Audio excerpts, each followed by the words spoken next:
What I would like to do is take a quick minute and hopefully redefine how we think of lying. I buy into Paul Ekman's definition, which essentially boils down to, we are lying anytime we intentionally mislead somebody without their permission. So that leaves us a whole broad range underneath that.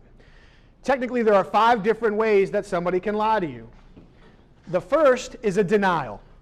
And there's a slot here on your handout if you want to write it down. Now, please make no mistake, truthful people make denials as well. So I'm not saying every time somebody says I didn't do it, they're lying. Truthful people do it, dishonest people do it. The second type of lie is the lie of omission.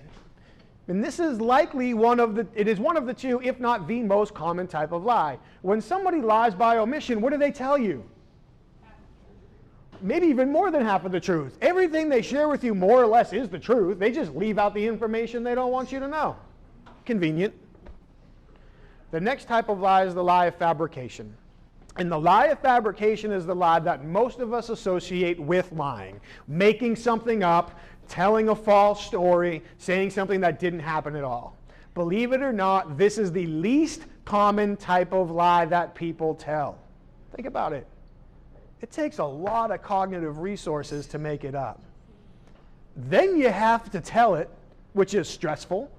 And then once you tell it, you have to keep it straight.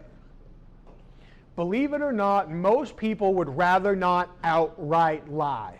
Most people would rather massage or manipulate the story, leave enough strategic ambiguity in there so they can claim it meant one thing while the listener can feel like it meant another thing, and everybody walks away feeling okay. Most people, most of the time, will not choose to fabricate a story. It happens, but it's the least popular. By the way, real quick, when most people, I believe you said talk too much when people lie, sometimes I talk too much. It happens, especially when they get nervous and their mouth keeps going and their brain can't quite get it to stop. When people fabricate a story, especially if they plan it in advance, more often than not, those stories are short and vague. They are not long and detailed. Most of the time when people rehearse a story in advance, they're going to try to hit you with something quick that's easy to remember, doesn't commit them to too many details that they'll have to support later, and hopefully get you to leave them alone. If you feel like somebody is hitting you with that short prepared story, it is quite likely they only prepared it this deep. Our job is to get this deep. As we continue to ask follow-up questions, their story will either stay together or it will fall apart. If it stays together, they're either telling you the truth or they are really good.